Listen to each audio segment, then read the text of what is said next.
मैं हमारी एमआईएम की बात रखने के लिए प्रेस कॉन्फ्रेंस ले रहा हूँ अभी। मैं आपको एकदम क्लियर और एकदम साफ बताना चाहता हूँ कि कल जो हमने स्टैंड लिया था, हमने जो कल आप लोगों के कुछ हमारे प्रेस वाले भाई मौजूद थे, हमने लाइव करके कल जनता को बताया था कि हमारे पार्टी से 2 लोगों ने इंडिपेंडेंटली फॉर्म भरा है, जिसमें हमारा कोई दखल नहीं है, हमारी पार्टी से उसका कोई रिलेशन नहीं है, ये उनका पर्सनल डिसीजन है। हमको इन्फॉर्म करे बिना, पार्टी को इन्फॉर्म करे बिना उन्होंने भरा है और हमने उनको पार्टी से निकाल दिया है। हमारा आज भी वो स्टैंड क्लियर है, हमने उनको पार्टी से निकाल दिया, मतलब हमने पार्टी से निकाल दिया है। हम कोई भी ऐसी इलीगल एक्टिविटी, पार्टी के अगेंस्ट एक्टिविटी को बर्दाश्त नहीं करेंगे। सेकंड चीज, जिस तरीके का आप लोग बता रहे कि हम पे आरोप लगाया जा रहा है कि पार्टी ने बी फॉर्म दिया है, तो देखिए पार्टी की तरफ से इस कॉन्स्टिट्यूएंसी के अंदर मैं जिम्मेदार हूँ, मैं सदर हूँ यहाँ पर। शाह आलम भाई हमारे नगर सेवक है, जनरल सेक्रेटरी है पार्टी के, हमारे पैनल प्रेसिडेंट्स यहाँ मौजूद है, हमारे जॉइंट सेक्रेटरीज है यहाँ पर, हमारे सीनियर लीडरान है यहाँ पर, हमारे यूथ के प्रेसिडेंट है मुमरा के, हमारे यूथ के प्रेसिडेंट है कलवा के। ये हमारे पार्टी का फोरम यहाँ पर खड़ा हुआ है, जिसमें सबसे ज्यादा लीड यहाँ पर हम लोग करते हैं। ठीक है, हमारे को आज भी हम बोल रहे, जब भी कहीं पे भी कोई भी क्षेत्र में कोई भी पार्टी कोई भी आने अगर अपनी तरफ से कोई कैंडिडेट को अनाउंस करती है तो वो ऑफिशियली अनाउंस करती है, कोई छुपा के अनाउंस नहीं करता है। आपने आज तक कभी ऐसा सुना है, कभी ऐसा देखा है? सिवाय जो ये कल हुआ है उसके अलावा आपने देखा है? तो हम आपको एकदम क्लियर कर देते हैं कि पार्टी ऑफिशियल से ना हमारे को कोई ऑर्डर आया है, ना हमको बताया गया है कि यहाँ कोई कैंडिडेट दिया जा रहा है, और ना पार्टी ऑफिशियल ने अभी तक कोई अनाउंस किया हमारे अलावा भी कि कोई कैंडिडेट दिया गया है। ये सरासर झूठ फैलाया जा रहा है। हमारी पार्टी से कोई भी कैंडिडेट नहीं है और हमारी पार्टी कभी ऐसा करेगी नहीं।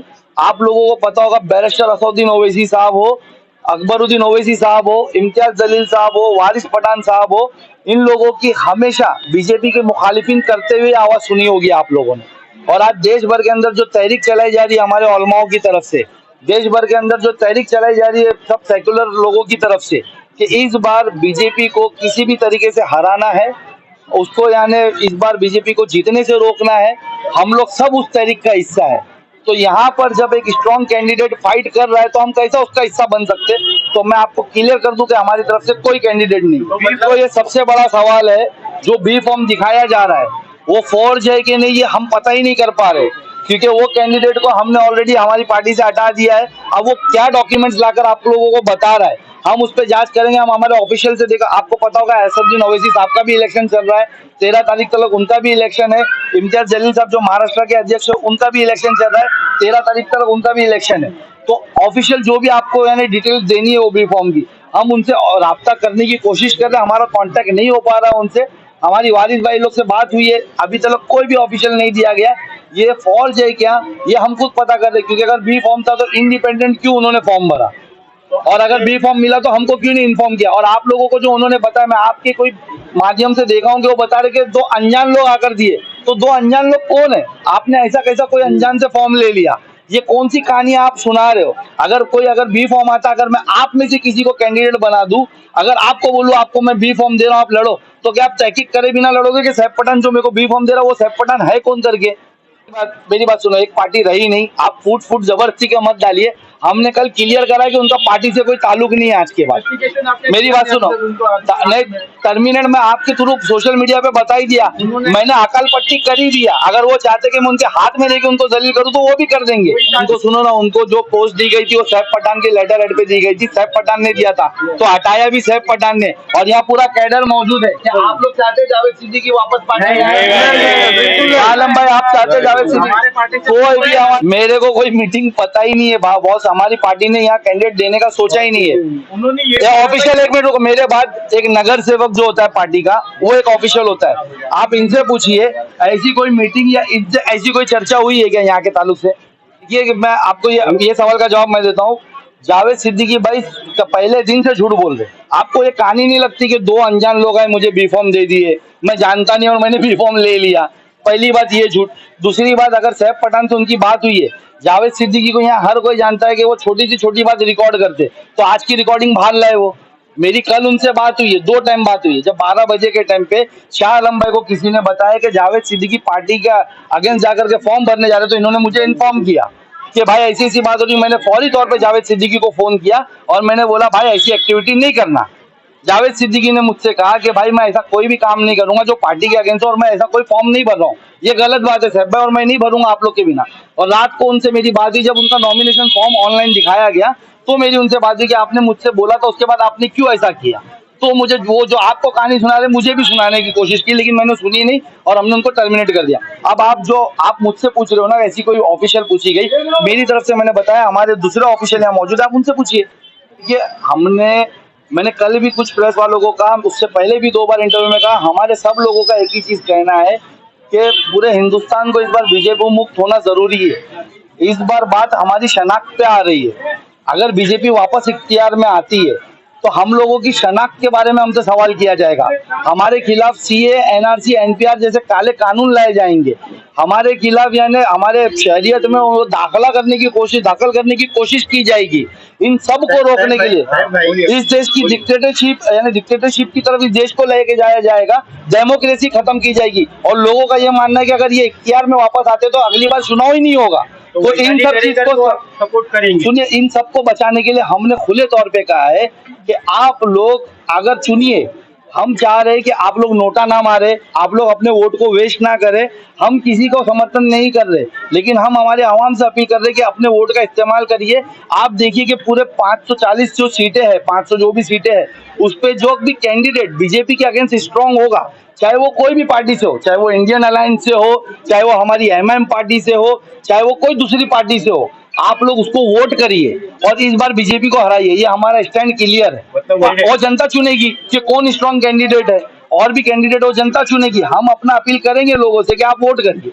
देखिए, हम श्योर है कि वहां से डॉक्यूमेंट्स नहीं आए, हमारी उनसे बात होगी तो हम लीगल एक्शन लेंगे इसकी। मैं आपको बता रहा हूँ ना कि मेरी अहमद पाशा भाई से बात नहीं हुई है। मैं आपको एकदम क्लियर घड़ी घड़ी बोल रहा हूँ, आप वही सवाल घुमा घुमा के पूछ रहे हैं। मैं आपको बोल रहा हूँ अगर ऐसा कुछ रहेगा तो हम पता करेंगे और उसके खिलाफ एक्शन लेंगे।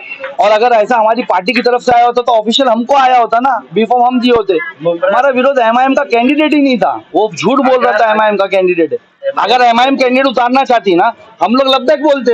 अगर हमारे ऑफिशियल हमको बोलते कि यहाँ पर कैंडिडेट उतारना चाहिए, उनका समीकरण, उनकी रिपोर्ट बताती कि यहाँ से सीट निकल सकती है, तो हम क्यों मना करते। अरे भाई, मैं खुद कैंडिडेट बनने की इच्छा जाहिर करता है, नगर सेवक खुद कैंडिडेट बनने की इच्छा जाहिर करता है, हमारे बीच में से जावेद सिद्दीकी को लड़ाने की हम इच्छा जाहिर करते हैं। अगर पार्टी को डिसीजन होता तो हमारा विरोध उसके लिए नहीं, हमारा विरोध पार्टी के अगेंस्ट जाकर फॉर्म भरने से। आप बात को समझिए, हमारा विरोध उसके फॉर्म भरने से नहीं है। पार्टी का अगर ऑफिशियल होता तो हम एक्सेप्ट करते, हम लब्बैक बोलते भाई। देखिए, मैंने इम्तियाज जलील साहब को कॉल किया है, मैंने बैरिस्टर असदुद्दीन ओवैसी साहब को कॉल किया है, मैंने हमारे जो जनरल सेक्रेटरी है, जो हमारे क्या बोलते हैं कार्यकारी अध्यक्ष है गफार कादरी साहब महाराष्ट्र, उनसे बात की है, मैंने मोइन सैयद साहब से बात की, मैंने वारिस पठान साहब से बात की। इवन इम्तियाज भाई बहुत ज्यादा मशरूफ है इलेक्शन में, असद भाई बहुत ज्यादा मशरूफ है, उनसे हमारी बात नहीं हो पाई। लेकिन असद साहब का मुझे मैसेज पे रिप्लाई आया है कि आप इम्तियाज भाई से बात करिए और ये जो भी है इसका क्लियर रीजन करिए। तो हमारी बात हो रही है। अगर हमारे, आप मैं क्या बोल रहा हूँ, अगर हमारे पार्टी से किसी को बी फॉर्म आया होता तो पार्टी डिक्लेरेशन नहीं होता। अरे कहीं तो होता, ट्विटर पे होता, हमारे इम्तियाज जलील साहब करे होते, असद साहब करे होते। ये सरासर झूठ बोला जा रहा है, ये सरासर झूठ बोला जा रहा है और हमको डाउट है कि वो फेक बी फॉर्म दिखाया जा रहा है। देखिए, आज जैसे एक भाई ने कहा कि उस पर अहमद पाशा कादरी साहब की साइन है, जाहिर सी बात है अगर कोई डुप्लीकेट बनाएगा तो पूरा डिलीट करेगा, कौन किसकी साइन रहती है वो सब। जावेद सिद्दीकी को हमने पार्टी से निकाल दिया है, हमको उनसे बात ही नहीं करना है और हमको उनको बात ही नहीं सुनना है। पाशा साहब से आप कंफर्म क्यों नहीं कहते कि आपने दिया था या नहीं दिया? देखिए, पाशा कादरी साहब जनरल सेक्रेटरी पूरे हिंदुस्तान में, उनकी साइन का फॉर्म जाता है, फॉर्म देते वो नहीं है, तो मैं उनको फोन करने का कोई लॉजिक ही नहीं बनता है। मैं उनसे क्या फोन करके पूछूं। और मैं जब आपको ऑफिशियली बोल रहा हूँ कि हमारी पार्टी ने कैंडिडेट नहीं उतारा है, तो आप क्यों है जबरदस्ती उसको ऑफिशियल बनाने की सोच रहे हैं? यही पार्टी के बोल रहे हैं ना। कौन बोल रहा है? कौन बोल रहा है? जावेद सिद्दीकी। हम ये तो बोले कि झूठ बोल रहे। साहिब भाई, अगर बी फॉर्म आपकी पार्टी की तरफ से आया होगा तो आपका अगला कदम क्या रहेगा? हमारी पार्टी की तरफ से पहले मैं आपको बता दूं, बी फॉर्म नहीं आया है। अगर हमारी पार्टी की तरफ से बी फॉर्म आया रहेगा तो हम लब्बैक बोल के उनका काम करेंगे। है ना, हमारी पार्टी की तरफ से नहीं आया, हमारी पार्टी ऐसा डिसीजन नहीं लेगी। अस्सलाम वालेकुम रहमतुल्लाहि व बरकातहू। पहले तो मैं भाई का सवाल का जवाब देना चाहता हूँ। जैसे इन्होंने ये कहा था, साहब से अभी हमारे अध्यक्ष ने सवाल किया कि मतलब जावेद सिद्दीकी को इलेक्शन लड़ाने के लिए हैदराबाद में मीटिंग हुई, आपने ये सवाल किया। जावेद सिद्दीकी, मैं एक नगर सेवक हूँ, तमाम लोग को मालूम है एमआईएम का इकलौता नगर सेवक कोई है तो मैं हूँ और जगह पे रुका हूँ अभी तक। पूरे थाना डिस्ट्रिक्ट में। अभी तक मैं ही रुका हूँ, तो मुझे ये नहीं खबर कि हमारे पार्टी यहाँ इलेक्शन लड़ा रही और मीटिंग हैदराबाद में हो रही। अगर हैदराबाद में मीटिंग होती, चलो मुझे नहीं होती, मुझे हाई कमान से नहीं आता, लेकिन मेरा सदर अध्यक्ष तो मेरे को फोन करता या मुझे बात तो करता कि शालम भाई हमको पार्टी का अध्यक्ष है ऊपर से कि हमको मुमला में इलेक्शन लड़ाना है। तो ये सवाल का जवाब आपको मिल गया कि ये गलत है। दूसरा भी इस्लाम भाई ने सवाल किया कि मतलब जिस तरीके आज जो माहौल चल रही है MIM में जो चल रहा है, अगर जावेद भाई को MIM ने टिकट दी होती तो आपको ये मालूम है कि जो भी पार्टी अपने कैंडिडेट बनाती है तो उसका फॉर्म भर नॉमिनेशन करने के लिए लोग पार्टी के लोग जाते हैं, बराबर है ना, उसका अध्यक्ष जाता है या जो भी है उसकी पार्टी के लोग फॉर्म दिया वो जाता।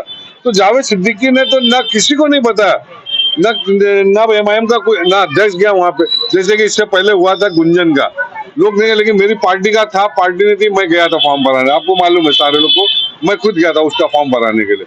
तो इस बार अगर पार्टी उसको टिकट दी होती या उसको बी फॉर्म दी होती तो कम से कम इतना तो इन्फॉर्म करती ना कि भाई आप लोग जरा जाके फॉर्म भराइए, सेटिंग है नहीं सेटिंग वो बात की बात थी, वो बात की बात है।